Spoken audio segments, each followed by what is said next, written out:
available to say another sir, just like that. All right. Okay. All righty. Good morning, everyone. Sorry that we are a little delayed. It has been a long night. I was even out late last night on this case, and under the circumstances with children involved and us taking possession of the child or children and releasing them to the grandmother, you can imagine what type of night she had and the parents had. This is the mother to my left, and this is the father of Imani to my right. And so, at the end of my statement here, I'm sure that you will hear some words from each of them. So, I just want to make sure that I get my name right because I saw it incorrect on one of the news stations. I won't call. So I know how this routine goes. Again, I'm Eric, E-R-I-C, Levitt, L-E-V as in Victor, E-T-T, Sheriff of Rockdale County. All right, everybody ready? Ready, guys? Okay. All right. As you know, we have been investigating the disappearance of Imani Roberson. Imani was last seen by her mother on 7/16/2023 after having dinner at her mother's home with her 4 children. After leaving her mother's house, Imani Roberson returned home with 2 of her 4 children, the 3-year-old and 1-month-old baby. The other 2 children stayed the night with their grandmother. On 7/17, Clarine made several attempts to contact her daughter Imani Roberson, as they speak daily and sometimes several times a day, to no avail. Imani's mother decided to go to Imani's home to see if she was home, to find that no one was at the home. Imani's mother then decided to report her daughter missing because it was not like her to not call her and check on her children. We then began an immediate investigation by placing a lookout for the whereabouts of Imani Roberson, contacting family, friends, and identifying any known locations that Imani may frequent. RCSO continued investigations, led investigators to the home that was shared by Imani, Donnell Anderson, which is Imani's husband, and the 4 children. What I can tell you now is that our investigation intensified, and it was clear that foul play was evident in the disappearance of Imani. This investigation led us to conduct several search warrants on homes, to include the home of our victim, a car, and cell phones. In addition, we spoke to several individuals, collected a number of evidence to include blood in our victim's home and in other places that I won't be specific on. All while the investigation continues, investigators continue to plan, organize, and search areas around specific locations to find Imani or individuals who could tell us where Imani is and what could they tell us about her disappearance. As we continued to search with the assistance of the cadaver canine, we came across an area where we believed to be evidence of a possible body. As we processed that area, an unknown body was discovered. Once the body was examined and matched the description provided to us on Imani, including tattoos, we matched from photos of Imani, including descriptions that was provided to us by our mother and others, with the body recovered. We were certain that we have located Imani. On 8/4/2023, several more search warrants were secured, as well as arrest warrants for Donnell Anderson, which is her husband.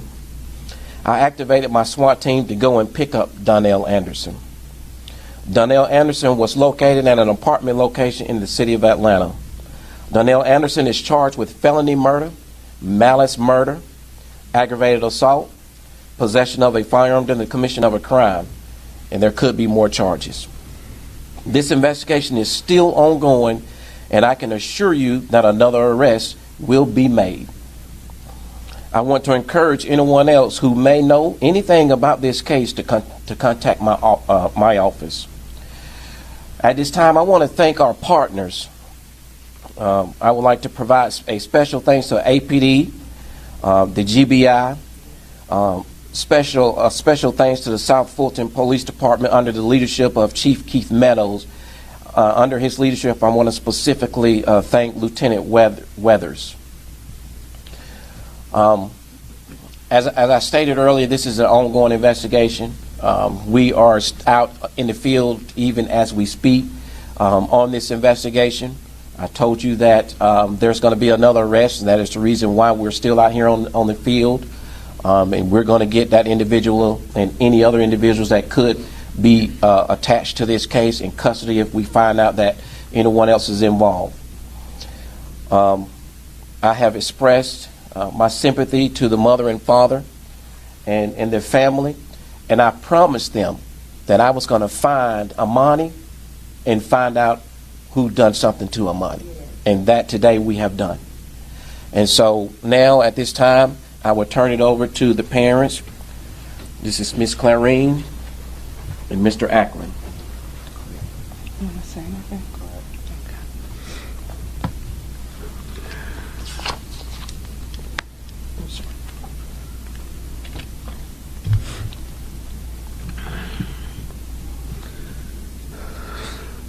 Today is a very difficult day for our family, especially the mother and the father. As a mother and father, you know that your kids are in a very special way. And when I couldn't reach Imani almost 3 weeks ago, I knew something was wrong. Late last night, my worst fears were confirmed, and our family is devastated. Being here today is extremely difficult for us, but I do want to thank the public who rallied around us and supported us for Imani's safe return. Thank you to the members of the national and local media who elevated the story. Lastly, Investigator Jones, Deputy Adams, and Sheriff Levette, and the whole entire team that worked diligently to bring Imani home. We thank you for your continued prayers and support as we work to care for Imani's beautiful boys without a mother. Thank you.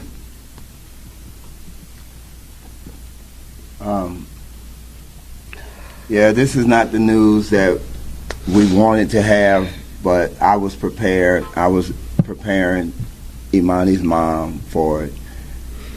When she sent me the Ring doorbell video and said, what do I think? I made my peace with it then. I want to give thanks to Investigator Jones that at least they couldn't tell us. I understand that, but she did say that's what it sounded like to me too. So I said my goodbyes to my daughter yesterday. And I told her, I promised her when I laid there with Royal that we will work with whoever we have to, and all people that's involved will be held accountable. This is the third child I lost to the state of Georgia. And if you think it's going to break me, it's not. I done seen all I can see. 3 of my babies gone. I want to thank Rockdale County. I didn't want to give y'all a chance, and I wanted him so bad. But I trusted y'all. And thank you. Thank you. It's not the news that we wanted, but I'm happy that we can hold them accountable. And I just ask all, if you know anything can help it go further, and anybody else that is involved, come forth. Because what has happened to us more than once can happen to any of you. And you will want us and everybody to be involved the same way you are. I was ready for it. And I will help take care of my daughters, her kids. Thank you, Georgia.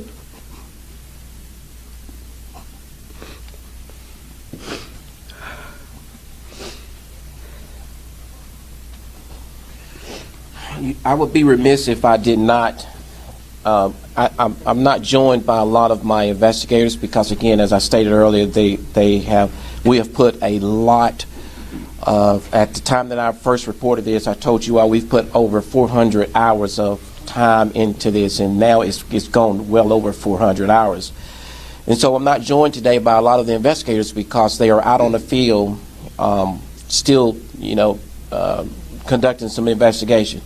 I am joined by one of my investigators who's been by this family side from the beginning, which is Investigator Jones. So I want to make sure that I give a special thank you to the hard-working men of the Rockdale County Sheriff's Office. And they work very hard. Thank you. They work very hard with the challenges that we as law enforcement face each and every day. But, their first responsibility is to get closure and to get justice for anyone that commits crimes like this. This is like a domestic. It is a domestic. It's a husband and wife. We've had about 4 to 5 murders this year, and every last one of them has been domestic family violence related. And if there's anyone that's out here that is involved in a toxic relationship, whether you are receiving mental abuse, verbal abuse, or physical abuse, it is not worth keeping quiet. And we need for you to step out and say something so we can end such tragedies like this, especially tragedies like this that involves children. These are 4 kids now without a mother, and unfortunately now without a father. And now the grandparents are stuck to raise these children. These children are going to need a lot of counseling. They're going to need a lot of support. This family is going to need a lot of counseling and a lot of support. And I think Ms. Clarine stated earlier, you've heard from the father, but Ms. Clarine stated earlier, this is her 4th child that she has learned that has passed away, and she's having to deal with. Is that correct? Yeah, well, the 3 children that we have together, Imani made the 3rd child. He's gone, and then she lost 1 more child.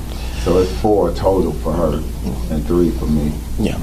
So this family will need the support. Anybody that can provide any counseling for these children, reach out to them. And so, but again, we just want to, as a law enforcement agency, we want the communities, not just Rockdale County, but all communities, to understand that violence should not have a place in our hearts, in our hands, and within us at all. We've got to stop this violence all over, whether it's family violence, domestic, or rather it's just killing one another.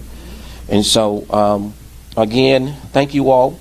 And I'm going to be very limited into the questions that I can take because of the ongoing investigation. But if you have some that I possibly can answer, I'll take some short questions at this time.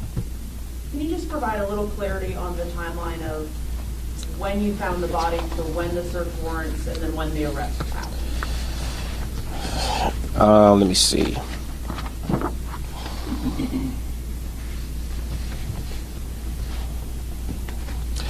So on 7/17, Imani was last seen by her mother.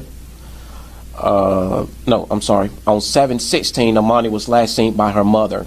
On 7/17, that's when a incident report was filed on her being missing. Between the 17th and the 19th, that's when we began to gather information from the disappearance of Imani. On 7/19, a search warrant was executed. At that time, we did not give specifics, and I did not give specifics at this time, as you recall. Again, between 7/17 and 7/19, evidence from the search warrant and our preliminary investigation led us to the city of Atlanta and South Fulton, where we conducted aerial searches. We've got a lot of assistance, of course, from flock cameras. We have gotten leads from cell phones, and again, people that we have spoken to. And so since the 17th, between that 17th and the 19th, our search in that general area continued. And between that time frame, that's when her car was also located burned. All of that evidence kept us in that area for these last several days and weeks. And that's when the discovery of her body again was recovered yesterday. We've had 2 different cadaver canine organizations that assisted us, and one of these organizations was with us on yesterday, and that's when the dog alerted, and it's at a specific area and location. And you also arrested him last night, or was that early this morning? Oh, we arrested him last night. It was our mission that we were going to, when that body was found, it was our mission, especially mine, to make sure that we could convince our judges and or DA's office that we had enough evidence to secure a warrant and to get him off the street. How far apart was the burnt car and the victim's body in terms of miles? I would say probably within a couple of miles, give or take. First of all, condolences to the family. We're so sorry for this. But Sheriff, are you able to share if she was killed before the car was torched, any circumstances around that? We don't know that. As she was removed, of course, she's at the medical examiner that is conducting further investigation that will determine, of course, the cause of death, the time frame, and the whole 9 yards. What's the most important thing the public can do to help get the other people that are involved in this off the street? If they know something, if they heard something, you should not wait on us to come to you because it could be a bad outcome for you. And it's easier for you to come to us and tell us what you know. But let's keep in mind that, you have to put yourself in the shoes of this family. Put yourself in the shoes of this mother and this father who not only just lost a daughter, they lost a daughter that has 4 children, as young as 1 month old. And if you have a heart and you know something, and knowing that this mother is gone and her 4 children left behind, and her mother's mother and father is now faced to bury another child, you would call and give us information. You don't have to tell us your name. You don't have to give us your phone number, but give us some credible information that will give this family even more closure. But I can assure you, we're going to continue to investigate to try to uncover any additional information that we may need. And Sheriff Levy, we just want to thank you for making it swift, and the citizens, thank y'all for talking. Just like you said, we're in a bed. We want to make sure we're safe. And a lot of people keep killing these women and nothing is being done. But I thank you today, behalf of the citizens of Rockdale County. They can do this stuff anywhere else. They can't do all this stuff in Rockdale County. And Rockdale citizens going to say something. We're going to do something, and we're going to get this job done on the citizens' behalf. With Josie Dean, thank you. Thank you. Thank you. Any other questions? All right. So again, we thank you all too for enhancing this story on the media outlets. We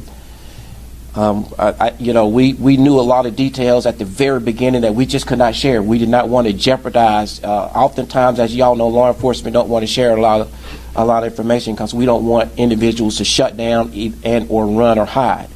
It makes it even more challenging and difficult for families to get that closure because now they're either hiding or running or people have shut down. And so we knew at the very early stages that we were leading in the right direction, and we just needed to stay focused on those leads and not be distracted by unfortunate questions from the public and or any media outlet.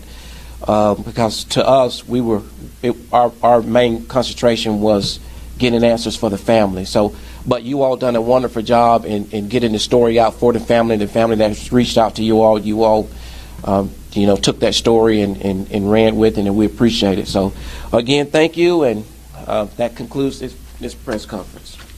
Thank you.